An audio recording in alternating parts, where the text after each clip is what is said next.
this is Will with vrsimpits.com.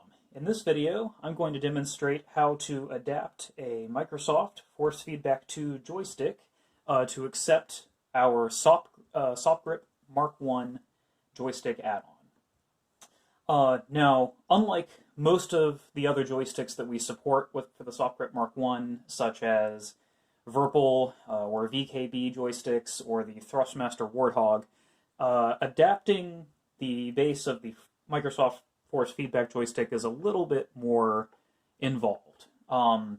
With the other joysticks I mentioned, those are all designed to use interchangeable and aftermarket grips, so the grip simply releases with a collar nut or a pinch clamp of some kind and just lifts straight off.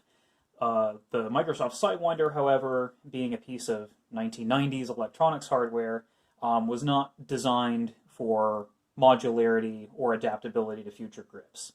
Now, so for that reason, it's a little bit more in-depth to mount one of our SOP grips to this joystick base. However, it's not really that difficult. It's a little bit more involved, but it's really not a hard thing to do. But in this video, I'm going to walk you through it step by step and show you exactly what you need to do to make the SOP grip work.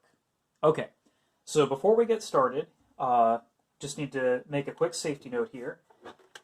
It is very important that you disconnect your power supply cable from the base before beginning work.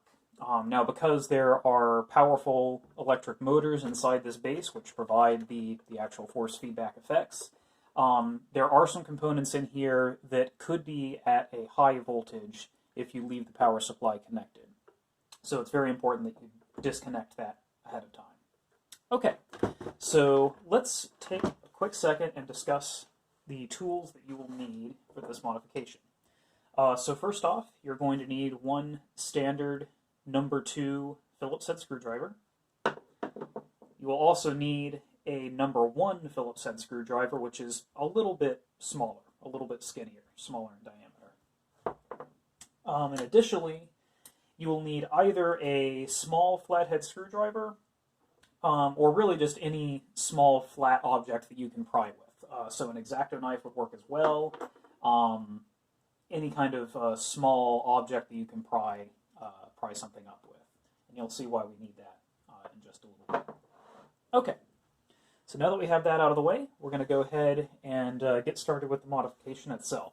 So our goal in this operation is we want to remove the existing joystick grip, leaving only the stem of the joystick underneath here, and that is what we will be mounting our SOP grip to. And we want to leave the rest of the base as is, unchanged.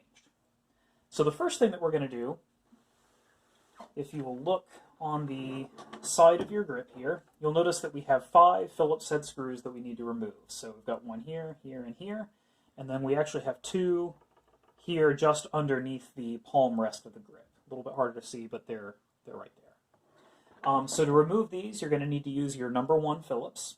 The reason for that is the recessed holes that these screws are mounted in are just a little bit too skinny for a number 2 Phillips screwdriver to fit into. So we're just going to remove those really quickly.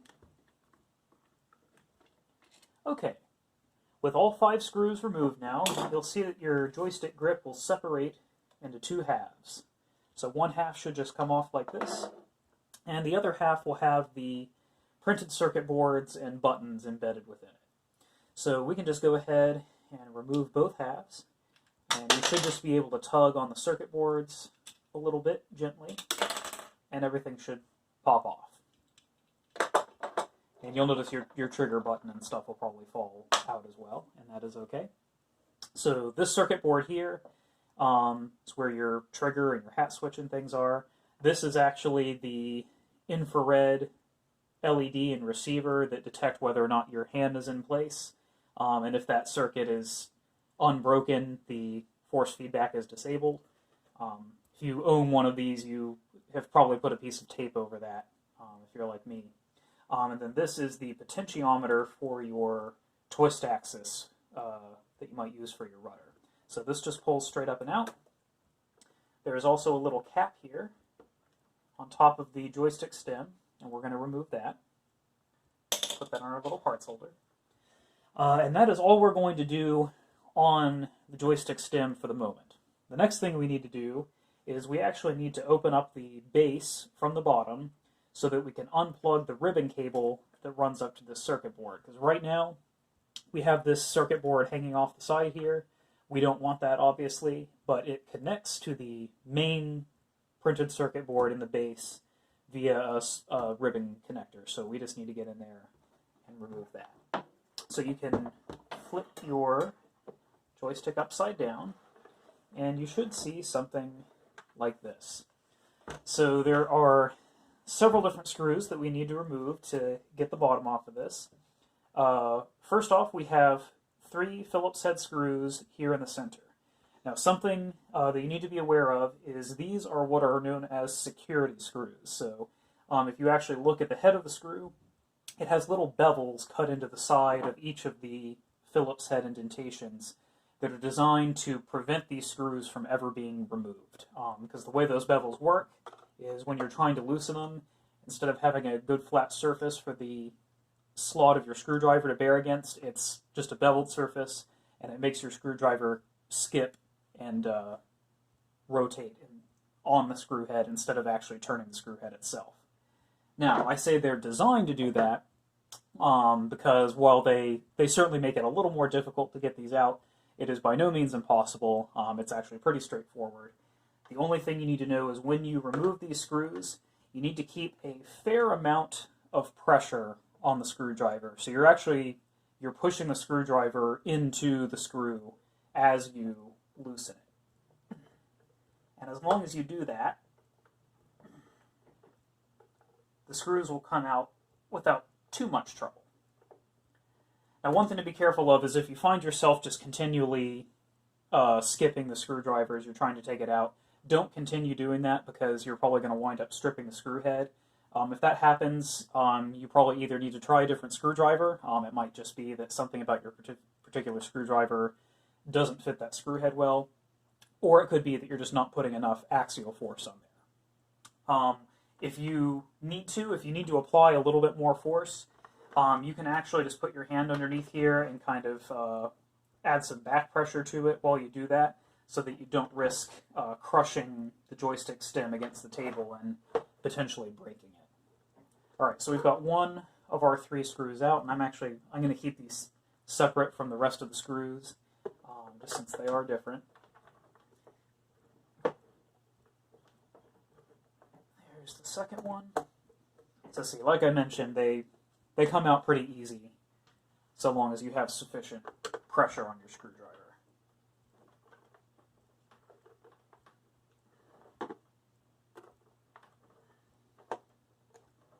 Okay, almost there. And there we go. Security screws have been removed. And do note that Microsoft has a warning on here about not opening due to the hazard of electrical shock. I don't believe any of these components should have any residual charge after that cable is removed, but I am not an electrician, so use discretion, do this at your own risk.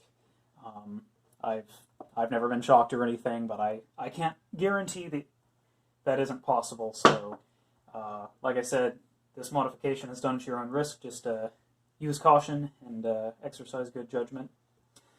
So now that we have those 3 screws removed, there's actually a screw underneath each of these rubber pads here. So this is where our small flathead screwdriver or X-Acto knife are going to come in, because we need to actually get up underneath these rubber pads and pry them off. And like that one just did, they may go flying a few feet over onto the floor, so just be aware of that. But we need to remove each of these rubber pads in order to access the screws beneath.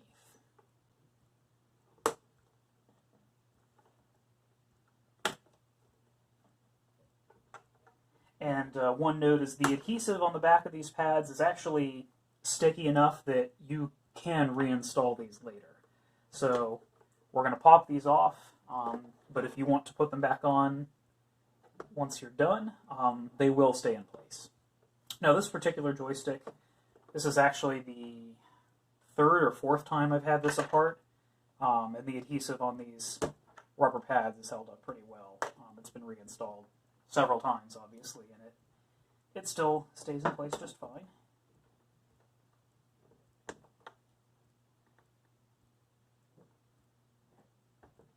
Okay, so that's all of our rubber bumper pads removed. So now we are going to take our number 2 Phillips head screwdriver, and we're going to remove each of these Phillips head screws. Now there's really no need to keep track of these screws because they're all exactly the same thread size and the same length. And in fact, they are also identical to the screws that hold the 2 grip halves together. So I'm just going to put them all in the same bucket. So it doesn't matter if they get mixed up. They're all identical.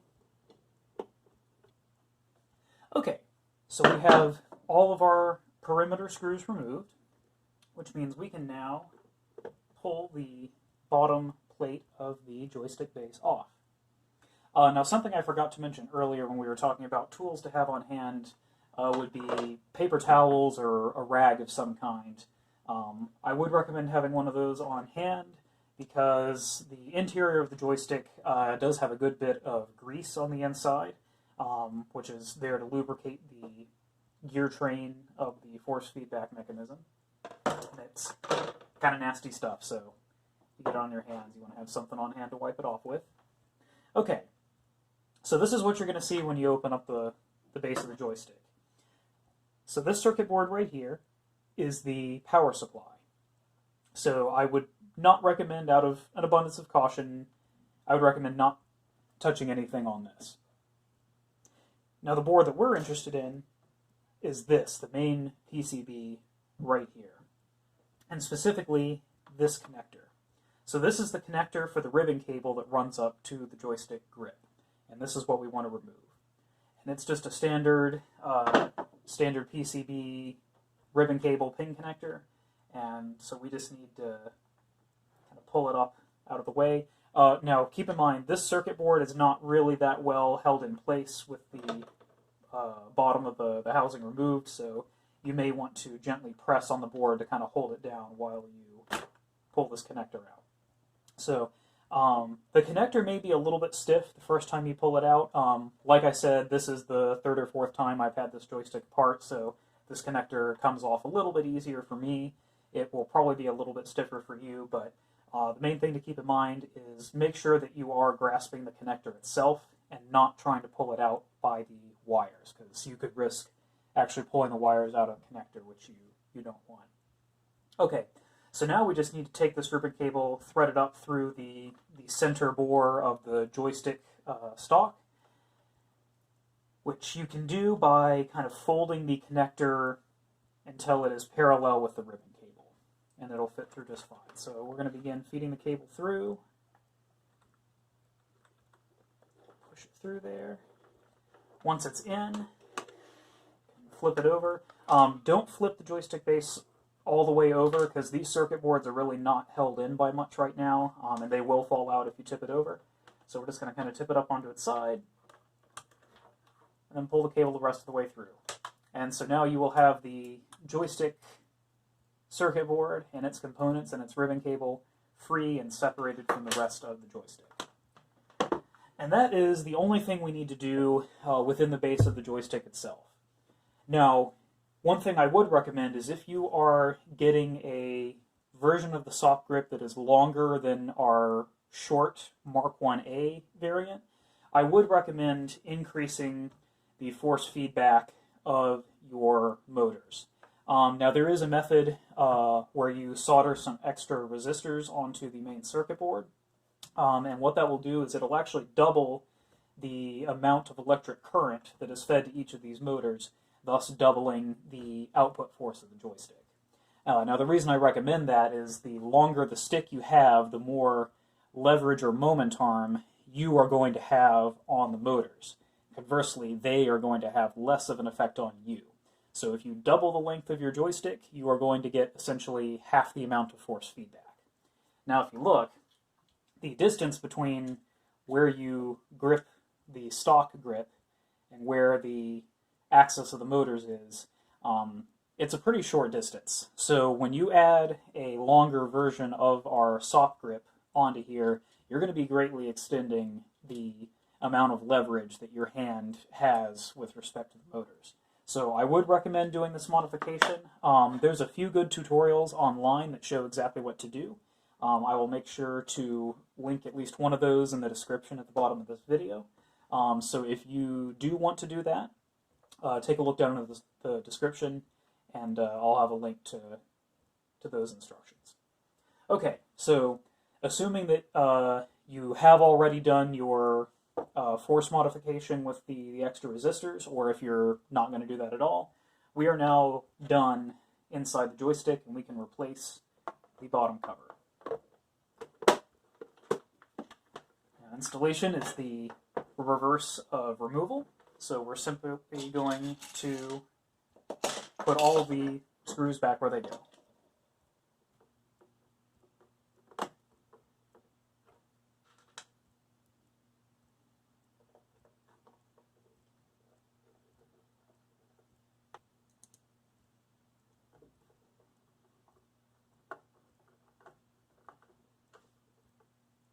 Alright, now once we have all of our screws back in place, we can replace our rubber bumpers.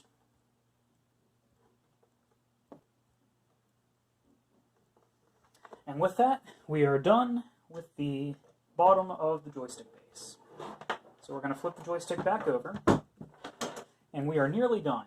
So this is what I would call the stock of the joystick, or stem, the stem that the grip attaches to. And we only need to do one more thing before we will be complete. So we still have the spring mechanism here, which centers your twist axis, your rudder axis. So we do need to remove that before we can mount the SopGrip. So using either your small screwdriver or X-Acto knife or some other small object, just need to pry upwards on this little plastic retainer, and then that plastic retainer simply slides up and off of the joystick stem, which will in turn free the little coil spring right there. So you can set both of those aside. Obviously, if you plan on ever putting this joystick back to its original configuration later, you'll want to make sure to save all of these components, make sure you don't lose them. And that actually completes our modification. We are now ready to install our SopGrip. So to install the SopGrip onto your Microsoft Force-Feedback base, you'll notice that the adapter at the bottom of the grip has a cutout that is sized so that it should very snugly mate to this surface. So you're simply going to place it on there and push down until you feel it seat. Once it has seated, you may take I believe is a 1.5 millimeter Allen wrench or hex key and tighten the set screw and just get it barely finger tight. You don't actually need any compressive force to hold this joystick on. It's just the fact that the screw is there will prevent it from coming off. And that is it. You are complete. So our work here is done. Our SopGrip is mounted to our Force-Feedback 2 joystick base. And you'll notice that this grip I have mounted here, this is the Mark 1B, so it is the second shortest of our joystick grips.